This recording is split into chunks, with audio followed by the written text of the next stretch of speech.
Ya, sudah muncul ya. Kamu sudah mulai Sudah, Bapak. muncul.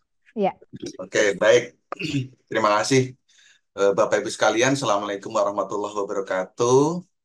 Salam sehat, salam sejahtera untuk kita semuanya. Yang saya hormati, yang saya banggakan, dua orang yang ketemu saya waktu raker Persi. Yang pertama Dr. Yudit Marita, Ketua Persi NTT. Makasih, Dok.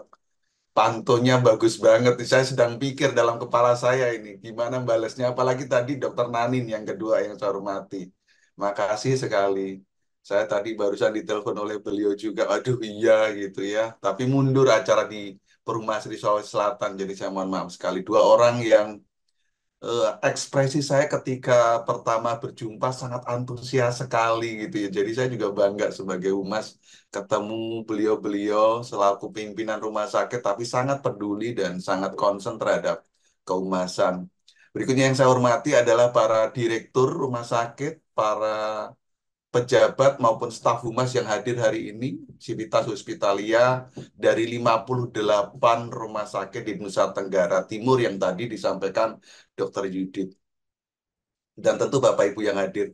Hadir di ruangan ini izin Dr. Yudit, Dr. Nanin juga teman-teman saya ini ada Mbak Widya, ada Mbak Lena dari pusat. Saya tidak tahu siapa lagi, tapi dua tadi saya lihat ingin ikut nimbrung hari ini karena beliau kedua teman saya juga sangat antusias ingin ke NTT nih kayaknya ke Kupang gitu ya. siap. Siap, siap, Pak. Kayaknya mau lihat dugong itu ya, ketemu dugong itu yang di pulau. Ketemu komodo. Oke, baik. Karena tadi berpantun, saya coba mengarang cepat gitu. Siapa tahu cocok gitu ya. Rasanya saya tertantang oleh kedua guru saya ini, Dokter Yudi dan Dokter Nani. Bismillah. Sarapan pagi makan sate. Cakep, Sate enak Cakep. di Simpang 5. Sungguh senang cakep. dan bangga kepada kepada Persi NTT. Semoga pertemuan kita ini membawa berkah bagi kita semua. Amin. Amin. Mantap. Oke, Dr. Yudit, Dr. Nanin, dan para jajaran direktur Civitas Hospitalitas, wabil khusus humas-humas di rumah sakit sekitaran wilayah NTT. Jadi senang sekali, sungguh-sungguh senang sekali. Saya tidak terduga gitu, tidak menyangka bahwa Bapak Ibu wilayah NTT ini, rumah sakit NTT ini sangat antusias sekali terhadap bidang kehumasan. Beliau Dokter Yudi Dokter Nanin bilang pertanyaan pertama waktu ketemu itu gitu ya waktu itu Mbak Wid bilang Mas dicari Dokter Yudi Dokter Nanin mau mendirikan Perumasri NTT. Saya merasa kayak dapat emas 5 kilo gitu pagi-pagi di Rakernas gitu ya karena rasanya tidak banyak pengurus wilayah Persi yang datang itu langsung tolong dong bangun atau dirikan Perumasri gitu. Saya jadi bertanya-tanya apa yang didengar oleh kedua Serikandi ini terkait dengan Perumasri gitu. Tapi di luar itu semua saya melihat esensi yang luar biasa. Ada satu kesadaran gitu. Ada satu dorongan bagaimana pentingnya urgensinya peran kehumasan gitu. Nah, makanya kemudian pagi ini, sebelum kita sedikit saja diskusi soal Perumasri, saya dimintakan oleh kedua beliau untuk berbagi sedikit, berbagi perspektif, berbagi pengalaman soal apa itu kehumasan dan bagaimana perannya di rumah sakit. Jadi dalam waktu 40 menit ke depan barangkali saya akan berbagi soal itu. Tadi CV saya ini sudah dibacakan, jadi saya tidak perlu. Tadi sehari-hari saya memang berada di Rumah Sakit Kanker Darmais. Perjalanan mungkin kalau Dokter Nani, Dokter Yudit, dan Bapak Ibu, kalau kehumasan mungkin saya perjalanannya itu 20 tahunan ya dok, di kehumasan gitu. Dari level staff gitu, belajar gitu. Jadi saya itu hukum gitu, tapi memang awalnya saya dulu sangat terlibat di penyusunan undang-undang rumah sakit gitu. Tapi di situ saya kemudian kok daripada dihukum dia enak di humas gitu ya. Jadi meskipun saya juga terlibat dalam penyusunan undang-undang di awal-awal dulu, itu saya juga akhirnya menggeluti humas jadi sekitar 20-an tahun dari level staff sampai sampai hari ini diberikan amanah di kehumasan. Dan saya tidak meninggalkan kehumasan gitu. Makanya saya sangat mencintai Persi dan tempat saya selalu di kompartemen kehumasan bersama Mbak Lena, Mbak Widya gitu. Dan juga mencintai Perhumasri karena ini sesuatu yang sudah dilahirkan oleh Persi, organisasi yang dilahirkan oleh Persi. Jadi meskipun secara organisasi mandiri, tetapi ini lahir dari ibu kandung dan bapak kandung Persi Pusat. Waktu itu zamannya Pak Kuncoro Adipuryanto, beliau yang meresmikan di Jakarta Convention Center. Nah, sebelum bicara sana, saya ingin berbagi soal apa itu kehumasan. Nah, Bapak Ibu sekalian, hari ini kita berada pada situasi yang menurut saya, dalam perspektif saya dan juga pengalaman saya, ini pada situasi yang satu sisi kita dihadapkan rumah sakit harus tumbuh pasca COVID ini. Nggak ada rumah sakit yang nggak didorong untuk bertransformasi, rumah sakit ini harus tumbuh berkembang. Tumbuh dari sisi pendapatannya, tumbuh dari sisi kemampuan layanannya, karena kalau nggak tumbuh, tidak berkembang, maka sekarang jadi jamak kita dengar rumah sakit, maaf yang swasta mungkin berpindah kepemilikan, karena nggak perform gitu. Banyak rumah sakit yang swasta juga harus banyak didorong, dibantu oleh pemerintah maupun pemerintah pusat untuk tumbuh. Karena tuntutan gitu memang. Di satu sisi rumah sakit sebagai organisasi nirlaba, sebagai sosial gitu, fungsi sosialnya yang sangat tinggi harus tumbuh. Di sisi lain, Bapak Ibu sekalian, ada tuntutan yang lebih besar. Entah didorong oleh kemajuan teknologi, entah didorong oleh perubahan perilaku masyarakat kita yang sekarang gampang menuntut, yang menuntut pelayanan yang sangat ekstra, cepat, murah, terjangkau, yang sangat personal, ramah, nggak boleh marah, nggak boleh cemberut, parkir harus banyak, lobby harus bagus, tempat tunggu nyaman gitu. Tuntutan yang makin besar. Saya rasa sih sama ya, mau di Jakarta, di Pulau Jawa maupun di NTT, di Kupang, saya rasa sama gitu tuntutannya. Bahwa masyarakat kita semakin melek terhadap layanan publik. Masyarakat kita makin sadar haknya atas kesehatan mau dia itu pemegang JKN-nya itu adalah kartu KIS gitu, tetap pengen layanannya eksekutif atau VIP, nggak mau ngantri lah, mau cepat lah dan sebagainya gitu. Kemudian ini difasilitasi oleh yang namanya kemajuan teknologi dan pemberitaan hari ini. Ya begitu nggak puas sedikit, akhirnya jempol yang bicara. Udah mulut, udah capek, nggak digagas juga, nggak digape, nggak ditangani oleh manajemen rumah sakit, jempol yang bicara, maka dia ngomong di Facebook, di Twitter, Instagram, TikTok, WA, status WA gitu, akhirnya ditangkap oleh media dan viral. Dan kemudian baru rumah sakit kelabakan, karena begitu viral, jadi center of attention, jadi perhatian semua orang. Rumah sakit lain melihat kita, Kadinkes melihat kita, DPRD melihat kita, LSM, wartawan datang berkali-kali ke rumah sakit kita jadi viral. Di slide ini saya hanya apa ya, menampilkan satu isu yang ini sekitaran kita hari ini. Yang terbaru misalnya kalau Dokter Yudi, Dokter Nanin mengikuti kasus yang di Sumatera Selatan ya, bagaimana oknum rumah sakit gitu melakukan hal yang diduga gitu. Saya menyebutnya diduga, wong wong nggak sampai ke mana-mana gitu. Jadi masih diduga melakukan tindakan yang tidak etis gitu. Viral kemana-mana gitu ya. Dan rumah sakitnya harus berjibaku bagaimana menyelesaikan ini semua.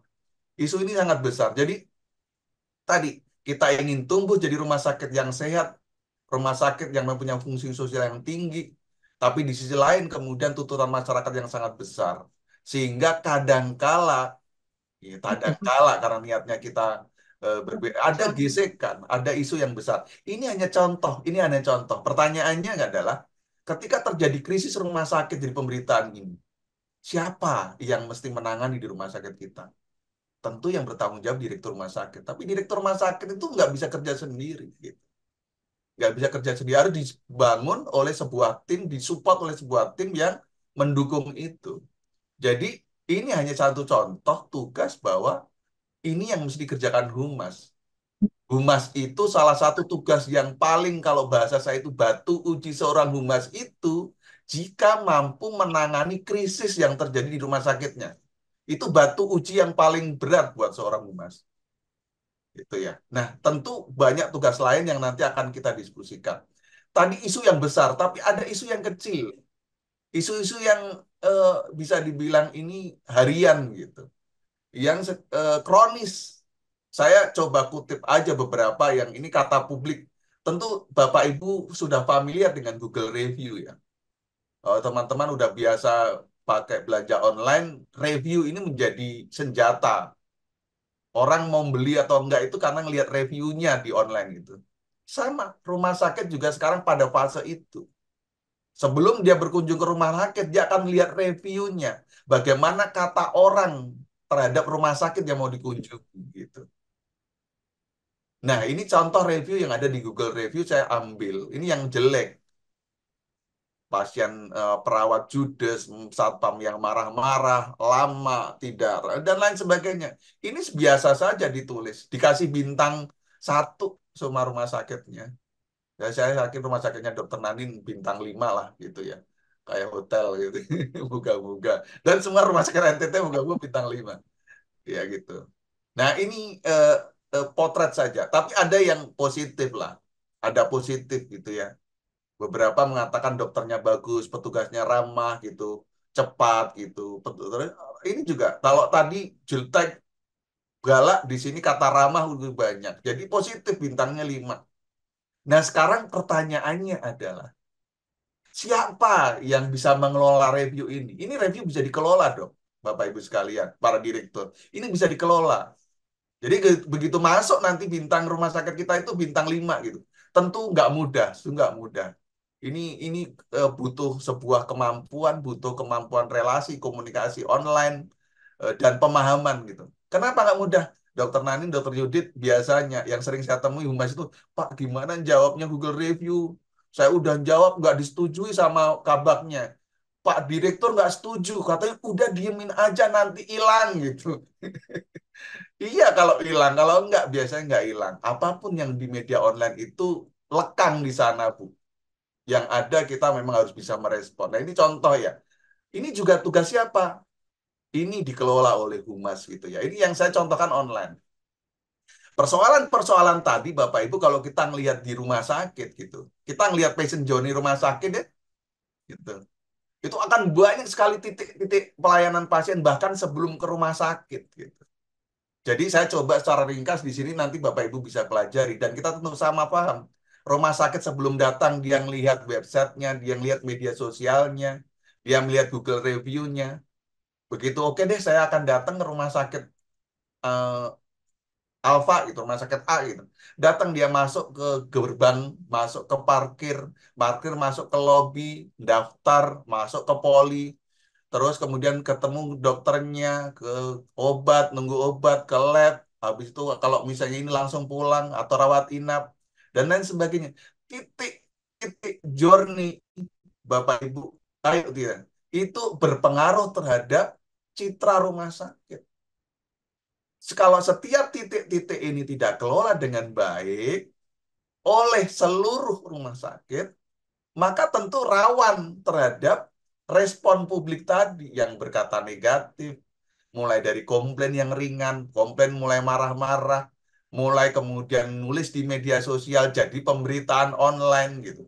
Atau malah jadi kasus hukum, mulainya dari titik-titik ini yang mungkin kita agak kurang pas mengelolanya gitu.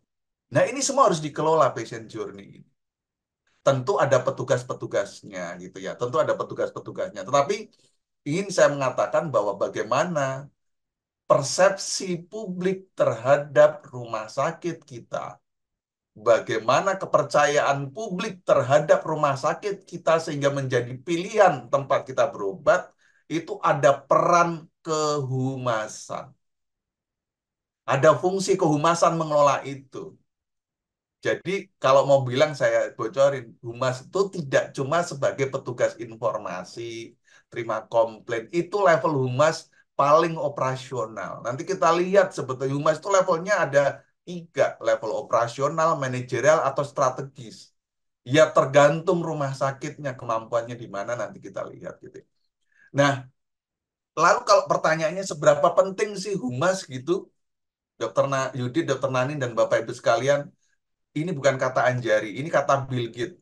Yang sistem Windows-nya kita pakai hari ini untuk Zoom ini kadang pakai Windows itu. Bill Gates yang ngomong.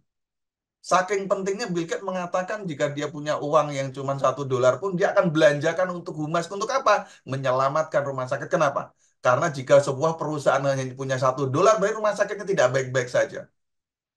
Tapi uang terakhir itu dia ingin poskan, anggarkan kehumasan. Karena bagi seorang Bill Gates pun, yang kita mengenal sebagai orang terkaya di dunia, orang marketing hebat di dunia, itu pun melihat bahwa kalau kita intinya bisa menyelamatkan perusahaan ini, berarti perusahaan ini masih punya peluang diselamatkan dan tumbuh. Karena karena apa ya? Sebuah entitas bisnis hari ini yang paling berharga itu adalah reputasi. Kalau reputasinya ada, gitu. Ini bicaranya strategis ya, Dok, Bapak Ibu sekalian, bukan pada level yang operasional. Kalau rumah rumah sakit itu punya value, maka dia bisa tumbuh. Ya maaf ya, kalau ini memang punya value, nggak punya operasional, bisa diagunkan. Orang masih ada harapan untuk datang karena punya reputasi. Reputasi itu sederhananya, Dokter Yudi, Dokter Naim, dan teman-teman, itu nama baik. Coba Bapak Ibu kalau punya nama baik gitu, oh itu akan kemana-mana enak. Nggak punya uang ya ada yang neraktir gitu, nggak punya tempat tinggal ya ada saja yang nolong. Tapi kalau nama kita udah buruk, siapa sih nggak nolong? Gitu ya. Jadi Bill Gates mengajarkan ini menurut saya. Lalu pertanyaannya siapa itu humas?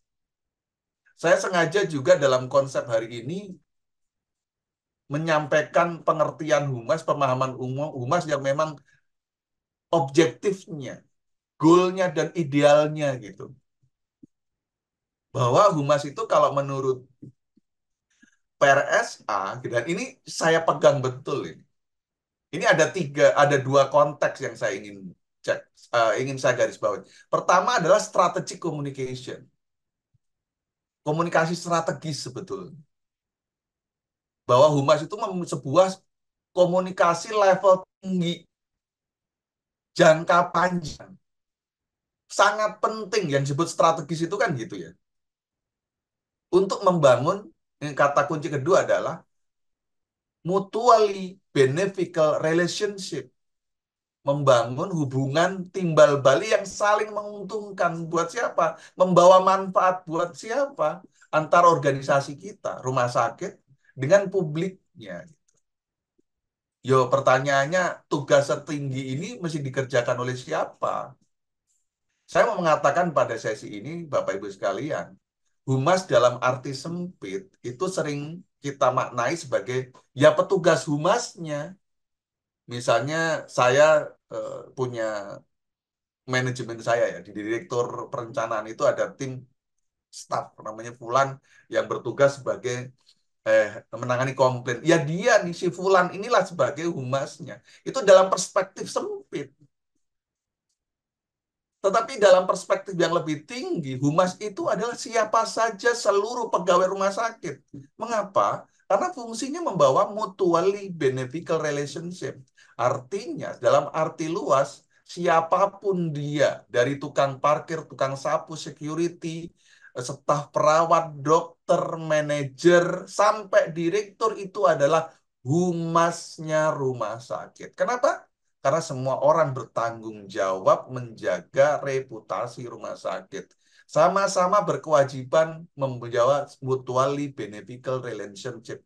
Hubungan yang saling membawa kebermanfaat dua pihak imbal balik. Antara siapa rumah sakit kita dan stakeholdernya dan publiknya. Gitu. Ini tanggung jawab kita semua. Jadi dalam konteks PR, everybody is a public relations. Nggak cuman petugasnya. Meskipun dalam arti sempit yang disebut humas ya itu. Tugasnya apa kalau seperti ini? Ya nggak cuman penanganan komplain sebenarnya. Ya nggak cuman petugas informasi sesungguhnya. Ya tidak cuman membuat konten Facebook, tukang foto dokumentasi di acaranya. Tidak hanya nulis rilis gitu ya. Tidak buat spanduk saja, tidak buat pamflet saja, tidak buat video saja. tapi bagaimana memang mempunyai hubungan yang baik. Nanti kita belakang, kita cek apa saja fungsi seorang humas gitu ya. Nah, Bapak Ibu, sebetulnya ada beberapa tahapan goalnya humas itu. Mulai dari citra, reputasi, sampai trust. Ini semakin ke kanan, arah ke kanan ini makin strategis. Gitu. Nanti kita lihat yang disebut citra apa, reputasi, trust apa. Nanti kita masukkan ya di sini. Yuk kita coba, karena di Dr. Yudit dulu kalau saya waktu kuliah itu masih diajari apa goalnya humas, menjaga citra rumah, menjaga citra institusi dulu. Teori kita diajarkan gitu. Ilmu berkembang, dunia total berubah, reputasi. Lalu apa sih bedanya citra dan reputasi? Nah, ini perspektif yang coba sengaja saya angkat di sini. Jadi Bapak Ibu, seluruh komunikasi yang kita sampaikan kepada publik kita itu siapa? Bisa pasien, kalau eksternal ya, bisa pasien, keluarga, pemerintah, LSM, perusahaan, perusahaan yang terkait dengan rumah sakit kita, dan masyarakat umum, itu publik kita.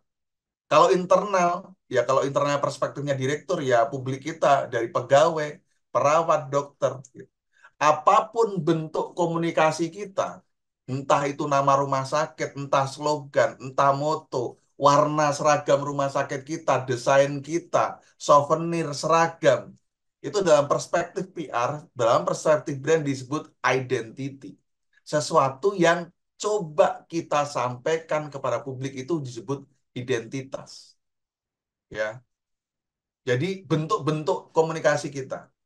Kemudian publik kita itu punya persepsi, punya pandangan terhadap rumah sakit kita.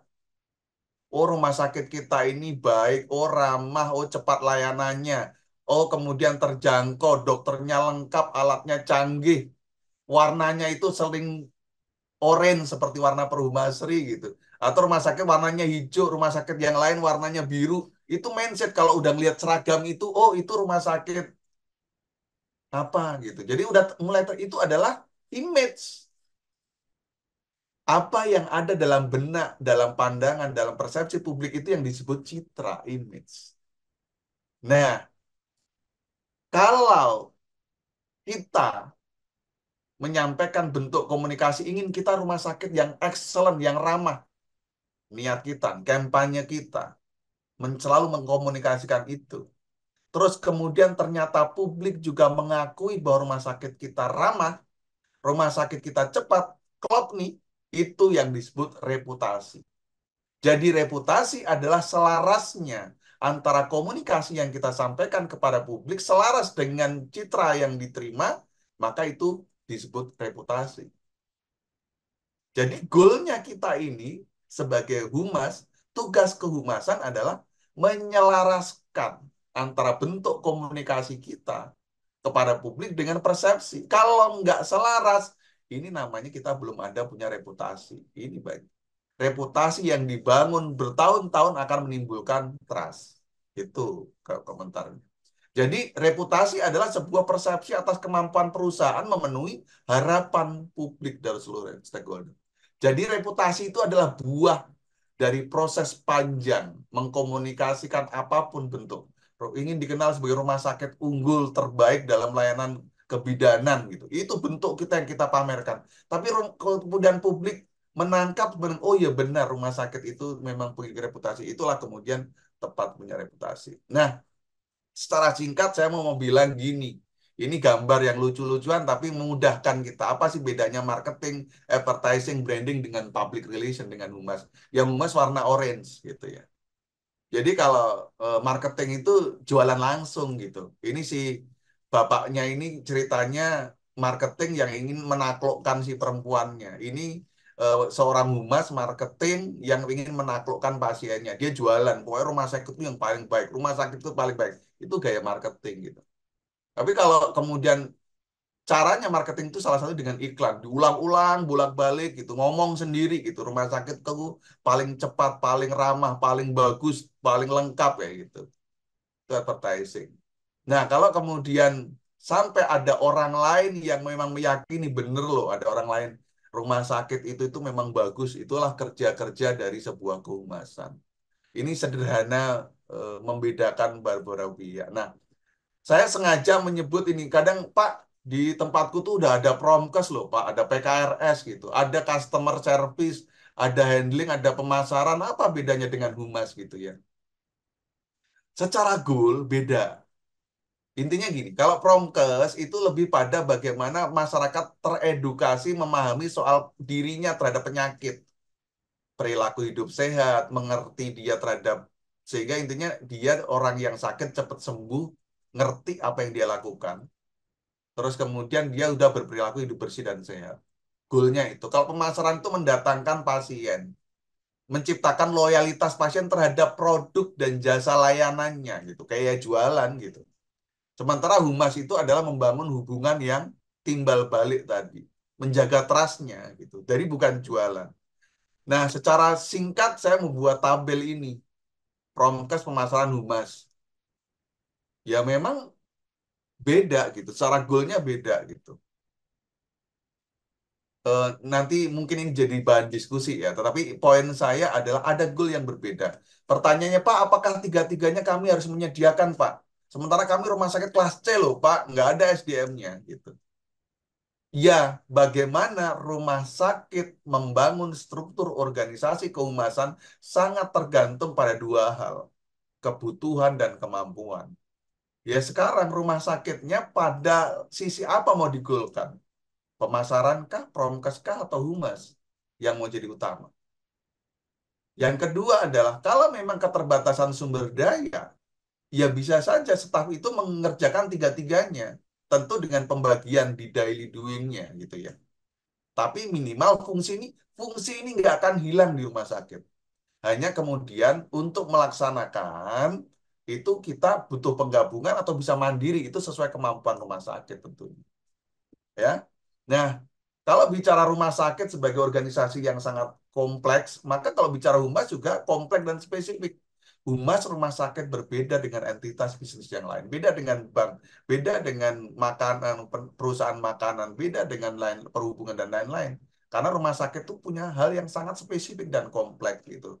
Dan ada dua isu yang menurut pengalaman saya gitu, selama berkecimpung di Persi, selama di Perhumasri. Dua hal ini, mindset dan kompetensi ini jadi isu besar. Kita keliru kadang memandang humas itu seperti apa. Kalau cara mindset itu keliru, maka kita juga bagaimana membangun kehumasan rumah sakit ini juga keliru. Yang kedua, kalau tahu udah benar, kita dihadapkan pada isu kompetensi. Humas kita rata-rata maaf pada level operasional gitu, belum pada level-level yang lebih tinggi, belum mampu menunjukkan fungsi yang lebih tinggi. Makanya kemudian kenapa Persi sangat concern soal ini, Perumasri sangat concern untuk meningkatkan kompetensinya. Ini di sisi-sisi akhir. Menurut Doser, ini ada 4 fungsi utama, peran utama dari humas. Ini menunjukkan tingkat kesulitan, tingkat strategitas gitu ya. Fungsi yang paling tinggi, peran yang paling tinggi itu disebut expert prescriber. Ini level-level direksi, level-level konsultan gitu ya. Yang memang harus mampu humas memandang jauh. Karena humas menjadi bagian alat pengambilan keputusan dari pimpinan. Bagaimana membangun kerjasama dengan pihak lain, dengan asuransi, dengan BPJS Kesehatan, menangani isu-isu hukum yang tadi dari perspektif. Maka kalau dalam ilmu kehumasan itu ada public relation litigation, ada PR litigasi. Jadi bagaimana bersama dengan pengacara membangun reputasi rumah sakit, membangun reputasi institusi. Meskipun dalam kasus hukum, PR pun juga punya keterlibatan di sana. Ini fungsi-fungsi yang sangat tinggi gitu. Yang kedua adalah communication facilitator. Ini lebih di bawahnya. Ini mampu kita menjadi license personal gitu. License officer, jadi penghubung kita. Jadi kalau misalnya hubungan dengan profesi, dengan Persi, dengan ID, dengan organisasi profesi lain, ini Humas punya peran yang juga mengakrabkan bagaimana dia menjadi pendukung dari rumah sakit kita. Berhubungan dengan BPJS Kesehatan, berhubungan dengan Pemda, ini Humas harus mampu menjadi penjembatan ini. Ya kalau ketemu para orang-orang gede, orang penting ini kan tentu butuh Humas yang mampu menjadi fasilitator. Ini level yang mungkin juga tidak mudah saat ini. setelah expert prescriber. Turun lagi di level terampil, di level ahli yang awal, itu ada namanya problem solving facilitator. Ini tadi, ada viral di media bisa menyelesaikan, ada komplain yang sangat berat bisa menyelesaikan. Gitu. Kasus-kasus hukum yang ringan bisa menyelesaikan. Ada pertentangan beda antara staf medis A dengan E berantem, antara unit berantem, ini menyelesaikan. Gitu. Menjembatani. Karena humas itu selalu berdiri di dua pihak. Satu pihak kita sebagai owner, pihak lain di luar. Jadi saya selalu mengatakan humas itulah orang yang berdiri kaki kanan di rumah sakit, kaki kiri di depan di sisi pasien. Gitu. Karena harus memandang itu sebagai jembatan humas itu. Problem solver, fasilitator. Yang terakhir adalah communication technician. Ini teknisi komunikasi. Ini yang paling banyak jadi petugas informasi, yang handling komplain, ya jadi dokumentasi, jadi foto, rilis, ketemu wartawan, ketemu LSM. Ini tugas teknis komunikasi. Jadi Bapak Ibu Direktur Rumah Sakit, yuk kita bayangkan. Ini loh peran humas itu, ada 4 besar. Nah sekarang di mana kita posisinya? Ya pertanyaan saya, ada rumah sakit, ada nggak staf humas? Itu baru PR pertama. Kalau sudah ada, kemampuan kompetensinya di level mana gitu. Nah itu yang memang perlu jadi perhatian kita gitu. Saya mendorong Bapak Ibu direksi, meskipun Anda direktur rumah sakit, tetap punya pemahaman, mindset yang benar soal kehumasan. Punya ilmu di sana kehumasan. Karena ilmu inilah yang kemudian akan membawa rumah sakit kita. Jadi tidak cukup hanya dibekali ilmu-ilmu teknis manajemen rumah sakit atau medisnya, tapi perlu juga dibekali soal kehumasan. Kita mengenal Bill Gates itu the real marketing, the best marketing. Kita kenal Steve Jobs itu seorang marketer gitu, seorang PR gitu. Ya, semuanya sekarang siapa yang punya itu aduh, yang punya satelit itulah lupa saya. Elon Musk itu seorang public relation, seorang marketing. CEO-CEO hebat dunia ini memang the best, the real public relation in the world gitu ya. Nah, ini secara level. Tadi saya udah sebutkan, jadi ada level teknisi, ada level manager, level strategis. Tugasnya kayak gini, hampir sama dengan tadi, Bapak Ibu. Pertanyaannya adalah, di sini isunya ada soal mindset kita dan kompetensi tadi saya sebutkan. Disinilah kemudian Persi 6 tahun lalu kemudian berpikir bahwa itu juga buah kerja lama sebelum kemudian melahirkan Perhumasri. Nah, Bu Naning, Bu Yudi, dan Bapak Ibu, di sisa waktu ini saya ingin sedikit cerita soal Perhumasri. Jadi inilah kemudian kita berpikir bagaimana kemudian nanti kita meningkatkan kompetensi. Jadi materi kita soal kehumasan cukup di sini. Poin saya adalah kalau dia menjadi humas yang hebat, itu sebetulnya mampu membangun citra dan reputasi. Tapi kalaupun toh citra dan reputasi rumah sakit itu belum mampu terbangun, menurut saya dimulai dari citra dan reputasi personal dia jadi humas. Itu bisa mencitrakan, mewakili rumah sakitnya bahwa, oh kalau Dokter Nanin sebagai manajer humas contoh, itu kemudian, oh keren loh Dokter Nanin sebagai humas, itu harus kurang, oh ya pantas rumah sakitnya. Gitu. Jadi citra kita sebagai humas itu adalah wajah. Maka kalau biasanya itu kalau humas itu kan apa jenenge wajah depan dari rumah sakit kita. Gitu. Maka kalau humas kita itu cantik, penampilan rapih, ramah, sangat baik tutur bahasanya, komunikasinya banget, luwes, wah, itu akan mencitra, oh rumah sakitnya berarti ramah gitu ya. Itulah mungkin tugas kita sebagai humas. Terakhir, saya ingin ngomong soal Perhumasri.